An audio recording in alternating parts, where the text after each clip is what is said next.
এমনিতে তো ওনার যে লাইনের যে জাদু, সেটার প্রেমে আমি আমার ছোটবেলা থেকেই পড়ে আছি বলতে গেলে।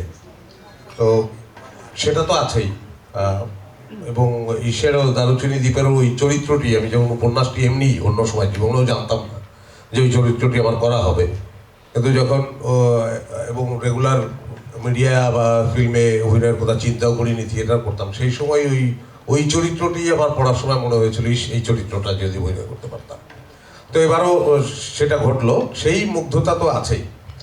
আর কেমন লাগছে, এক ধরনের উত্তেজনা কাজ করে আমার সাধারণত যে কোনো কাজের আগেই। কারণ হচ্ছে যে এখানে বড় বড় কথা বলার খুব অবকাশ নাই।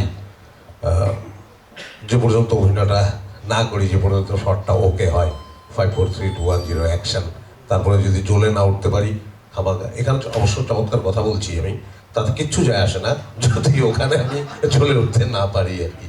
তো দোয়া করবেন আর কি। আমি একটু দিনার সম্পর্কে একটু বলি। দিনার একমাত্র কি, আরো বহুমাত্র অভিনেতা হয়তো থাকতে পারে এরকম, কিন্তু দিনার আদায় করতে পারে না।